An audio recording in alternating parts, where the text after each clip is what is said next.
میرے محترم بھائیوں اور دوستو،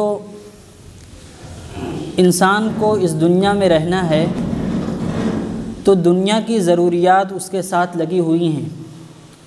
اس کے پاس رہنے کے لیے مکان ہونا چاہیے، پہننے کے لیے کپڑا ہونا چاہیے، کھانے پینے کی چیزیں ہونی چاہیے۔ تو اس دنیا میں رہنا اور اس دنیا کی ضروریات کو پورا کرنا تو اس کی ضرورت ہے، لیکن یہ دنیا انسان کے دل میں نہیں ہونی چاہیے۔ یہ دنیا، ہم دنیا میں تو ہوں لیکن یہ دنیا ہمارے دل میں نہ ہو۔ جب انسان کے دل میں یہ دنیا ہوتی ہے، دنیا کی محبت، تو پھر آدمی 24 گھنٹے اسی دنیا کے لیے پریشان رہتا ہے۔ اٹھتے بیٹھتے سوتے جاگتے ہر وقت دنیا ہی کے خیالات اسے پریشان کرتے ہیں۔ ہر وقت وہ اسی ٹینشن میں رہتا ہے کہ کس طرح میرے پاس زیادہ سے زیادہ پیسے آئیں، اور میرے پاس ایک دکان ہے تو کس طرح 2 دکان ہو جائے۔ اور وہ اتنی ٹینشن میں رہتا ہے آدمی کہ اس کی زندگی اس کے لیے ایک مصیبت بن جاتی ہے۔ اس کی زندگی اس کے لیے ایک مصیبت بن جاتی ہے، ہر وقت وہ پریشان ہی رہتا ہے۔ ہمارے اور آپ کے نبی حضرت محمد مصطفیٰ صلی اللہ علیہ وسلم نے حدیث پاک میں دنیا کی محبت کس طرح اپنے دل سے نکالی جائے اس کا ایک نسخہ بیان فرمایا ہے۔ اور واقعی معنوں میں اگر ہم اور آپ اس حدیث پاک کو اپنی زندگیوں میں اتار لیں تو ہماری زندگیاں بڑی سکون کی ہو جائیں۔ ہم ہر وقت پریشان نہ ہوں بلکہ ہماری زندگی سکون و چین سے گزرے۔ ہمارے اور آپ کے نبی حضرت محمد مصطفیٰ صلی اللہ علیہ وسلم نے کیا نصیحت فرمائی؟ آپ صلی اللہ علیہ وسلم نے ارشاد فرمایا، انظروا الی من هو اسفل منکم، کہ تم دنیا کے معاملے میں ہمیشہ اپنے سے نیچے لوگوں کو دیکھو۔ تم دنیا کے معاملے میں ہمیشہ اپنے سے نیچے لوگوں کو دیکھو۔ ولا تنظروا الی من هو فوقکم، اپنے سے اوپر والے لوگوں کو نہ دیکھو۔ جو انسان ہمیشہ اپنے سے اوپر والے لوگوں کو دیکھے گا تو ہر وقت وہ پریشان ہی رہے گا، ہر وقت وہ پریشان ہی رہے گا۔ اسے کسی بھی لمحے چین و سکون نصیب نہیں ہو سکتا جو ہمیشہ اپنے سے اوپر والے لوگوں کو دیکھے۔ ہم اور آپ کو ہمیشہ اپنے سے نیچے والے لوگوں کو دیکھنا ہے۔ اور انسان کی تو یہ فطرت ہے کہ اس دنیا میں انسان کی خواہشات کبھی پوری ہو ہی نہیں سکتی۔ ہمارے نبی صلی اللہ علیہ وسلم نے ارشاد فرمایا، لو ان لابن آدم وادیا من ذہب احب ان یکون لہ وادیان، کہ اگر انسان کو سونے کی ایک وادی بھی مل جائے تب بھی اس کی یہ تمنا ہوگی کاش کہ میرے پاس 2 وادیاں ہو جائیں۔ ایک پوری وادی وہ بھی سونے کی مل گئی اس کو، پھر بھی اس کا پیٹ نہیں بھرنے والا، اس کی خواہشات نہیں پوری ہونے والی، بلکہ اس کی تمنا یہ ہوگی کہ کاش کہ میرے پاس سونے کی 2 وادیاں ہو جائیں۔ 2 وادیاں ہوں گی تو وہ سوچے گا کاش کہ اور زیادہ ہو جائیں۔ آخر میں ہمارے نبی صلی اللہ علیہ وسلم نے ارشاد فرمایا، وَلَن يَمْلَأَ فَاهُ إِلَّا التُّرَابُ، انسان کا منہ تو قبر کی مٹی ہی بھرے گی۔ اس دنیا میں کسی کی خواہشات پوری ہو ہی نہیں سکتی، اس لیے کہ اللہ رب العزت نے اس دنیا کو خواہشات پورا کرنے کی جگہ بنایا ہی نہیں ہے۔ وہ تو جنت ہے جو خواہشات پورا ہونے کی جگہ ہے، جس کے بارے میں اللہ رب العزت نے ارشاد فرمایا، وَلَكُمْ فِيهَا مَا تَشْتَهِي أَنفُسُكُمْ وَلَكُمْ فِيهَا مَا تَدَّعُونَ، کہ جنت میں تمہاری خواہشات پوری ہوں گی۔ جنت میں جو تم چاہو گے وہاں وہ تم کو ملے گا، جو تم مانگو گے وہ تم کو ملے گا۔ لیکن اس دنیا میں نہیں خواہشات پوری ہو سکتی، خواہ اس انسان کو کتنی بھی دولت حاصل ہو جائے۔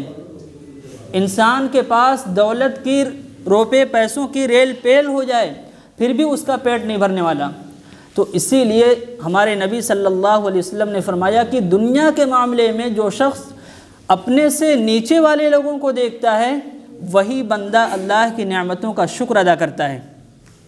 اگر اللہ نے انسان کی کیا تمنا ہوتی ہے؟ اگر انسان جس کے پاس پیر نہیں ہیں اس سے آپ جا کے پوچھیں تو وہ کہے گا کاش کہ میرے پاس پیر ہوتے۔ جس کو اللہ نے پیر دے دیے وہ سائیکل والے کو دیکھتا ہے، اس کو پیر کی نعمت کا احساس نہیں، پیر کی قیمت کا احساس نہیں، وہ سوچتا ہے کاش کہ میرے پاس سائیکل ہوتی۔ اللہ نے جس کو سائیکل دے دی ہے اس کی تمنا یہ ہوتی ہے کہ کاش کہ میرے پاس موٹر سائیکل ہو جائے، وہ موٹر سائیکل والے کو دیکھ کے پریشان ہوتا ہے۔ جس کو اللہ نے موٹر سائیکل دے دی ہے وہ کار والے کو دیکھ کے پریشان ہوتا ہے۔ جس کو اللہ نے کار دے دی وہ مرسیڈیز کے لیے پریشان ہوتا ہے۔ جس کو اللہ نے اچھی سے اچھی کار بھی دے دی تو وہ سوچتا ہے میرے پاس ہیلی کاپٹر ہو جائے، میرے پاس جہاز ہو جائے۔ جو شخص بھی دنیا کے معاملے میں ہمیشہ اپنے سے اوپر والوں کو دیکھے گا وہ ہر وقت پریشان ہی رہے گا، اس کو کسی بھی لمحے چین و سکون مل ہی نہیں سکتا۔ اور جو شخص اپنے سے نیچے والے لوگوں کو دیکھے گا تو وہ اللہ کی نعمتوں کا شکر ادا کرے گا۔ جو شخص یہ سوچے گا کہ اللہ نے مجھ کو صحیح سلامت پیر دے دیے ہیں، میں اپنی مرضی سے جہاں چاہے جا سکتا ہوں۔ اللہ کے کتنے بندے ایسے ہیں جن کے پاس پیر بھی نہیں ہیں، اللہ نے مجھے پیر سے نوازا ہے۔ جس کو اللہ نے اس سے بڑی چیز دے دی وہ سوچے گا کتنے اللہ کے بندے ایسے ہیں جن کو وہ بھی نصیب نہیں ہے، اللہ نے مجھے دے دی۔ تو جو شخص اپنے سے نیچے والے لوگوں کو دیکھے گا وہی سکون و چین سے رہے گا، اور جو اوپر والے لوگوں کو دیکھے گا کہ اس کو نوکری مل گئی، اس کو جاب مل گئی، مجھے کیوں نہیں ملی، اس کا اچھا مکان بن گیا، میرا اچھا مکان کیوں نہیں بنا، تو وہ پریشان ہی رہے گا۔ اللہ نے جس کو سر چھپانے کی بھی جگہ دے دی اس کو اللہ کی نعمت کا شکر ادا کرنا چاہیے، کیونکہ اللہ کے کتنے بندے ایسے ہیں ہماری نظروں کے سامنے جن کے پاس سر چھپانے کی بھی جگہ نہیں ہے، جن کے پاس اپنا ایک پلاٹ نہیں ہے، جن کے پاس اپنا ایک مکان نہیں ہے، پوری کی پوری نسلیں کرائے کے مکانوں میں گزر رہی ہیں، پوری کی اتنی حیثیت نہیں ہو پا رہی کہ آدمی اپنا ذاتی مکان بنا سکے۔ اور اللہ نے جن کو چھوٹا سا ہی مکان کیوں نہ دے دیا وہ دوسروں کو دیکھ کے پریشان، ارے ان کا مکان تو اتنا بڑا ہے اور ان کا مکان تو اتنا عالی شان بنا ہے، میرے مکان میں تو یہ نہیں ہے، میرے مکان میں تو وہ نہیں ہے۔ تو ایسے شخص کے نصیب میں صرف پریشان ہی ہونا ہے۔ مقدر میں اللہ نے جو لکھا ہے اتنا ہی ملے گا، چاہے جتنا آدمی پریشان ہو لے۔ لیکن ہوگا کیا کہ اگر وہ اوپر والوں کو دیکھ کے زندگی گزارے گا اپنے سے تو وہ اپنی جو اللہ نے اس کو دیا بھی ہے اس میں بھی وہ چین و سکون سے نہیں رہ پائے گا۔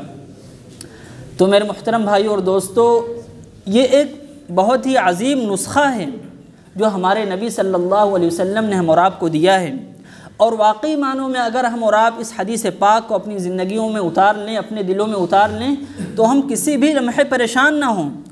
جب بھی ہمیں کوئی بڑی چیز نظر آئے تو ہم یہ سوچیں کہ ہمیں اپنے سے اوپر والوں کو نہیں دیکھنا ہے بلکہ اپنے سے نیچے والے لوگوں کو دیکھنا ہے۔ اور ہم اور آپ اس بات کو بھی سمجھیں کہ اس دنیا میں چین و سکون یہ ضروری نہیں ہے کہ جس کے پاس اچھا مکان ہو، اچھی گاڑی ہو، بہت زیادہ پیسے ہوں وہ چین و سکون کی زندگی گزارے۔ یہ دنیا اسباب راحت میں یہ کوئی ضروری نہیں ہے کہ راحت بھی آدمی کو مل جائے۔ بہت سارے لوگ آپ کو ایسے مل جائیں گے جن کے پاس بہت اچھے مکان ہیں اور بہت اچھی گاڑیوں میں وہ چل رہے ہیں، لیکن اگر آپ ان کی اندر کی زندگی میں جھانک کے دیکھیں گے تو آپ کو لگے گا کہ ان سے زیادہ کوئی پریشان ہی نہیں۔ ان کو راتوں میں بستروں پہ نیند نہیں آتی، اتنے زیادہ قرض لے رکھے ہیں انہوں نے، اتنے زیادہ قرضوں میں ڈوبے ہوئے ہیں، سود میں ڈوبے ہوئے ہیں کہ وہ راتوں کو چین و سکون سے اپنے بستروں پہ سو بھی نہیں پاتے ہیں۔ اور ایک وہ شخص ہے عام شخص، مزدوری کرنے والا، محنت کرنے والا، محنت کر کے دن بھر آتا ہے تھکا مادہ، اور رات میں اللہ رب العزت اس کو ایسی میٹھی نیند نصیب فرماتے ہیں جو بڑے بڑے مالداروں کو بھی نصیب نہیں ہوتی ہیں۔ اسی لیے کسی شاعر نے کہا ہے، سو جاتے ہیں فٹ پاتھ پہ اخبار بچھا کے، سو جاتے ہیں فٹ پاتھ پہ اخبار بچھا کے، مزدور کبھی نیند کی گولی نہیں کھاتے۔ تو یہ کوئی ضروری نہیں ہے کہ جس کے پاس بہت زیادہ پیسے ہوں وہ اتنی ہی زیادہ چین و سکون کی زندگی گزار رہا ہو، بلکہ جو شخص اللہ کے دیے ہوئے فیصلے پر مطمئن ہوگا کہ میرا رب مجھے جس حال میں رکھے میں اس حال میں خوش ہوں، میرا رب مجھے جس حال میں رکھے میں اس حال میں راضی ہوں، اور ہمیشہ اپنے سے نیچے والے لوگوں کو دیکھ کے زندگی گزارے گا تو وہی بندہ چین و سکون کی زندگی گزار پائے گا۔ اور اس لیے بھی ہمیں دنیاوی چیزوں میں پریشان نہیں ہونا چاہیے، کیونکہ جس کو بھی جو بھی ملا ہے وہ کتنے دنوں کے لیے ملا ہے۔ اگر کسی کے پاس بہت اچھا ہی مکان کیوں نہیں ہے، بہت اچھی ہی گاڑی کیوں نہیں ہے، بہت زیادہ پیسے کیوں نہیں ہیں، بہت زیادہ زمین کیوں نہیں، کتنے دنوں کے لیے ہے اس کے پاس؟ جب تک اس کے جسم میں سانس چل رہی ہے، جب تک یہ سانس چل رہی ہے تبھی تک ہے اس کا۔ اور جیسی ہی روح نکلی تو ایک غریب کو جس قبر میں جا کے سونا ہے جتنا کفن نصیب ہونا ہے، ایک مالدار کو بھی اتنا ہی کفن نصیب ہونا ہے، ایک مالدار کو بھی اتنی ہی مٹی نصیب ہونی ہے، تو ہم کیوں پریشان ہوں؟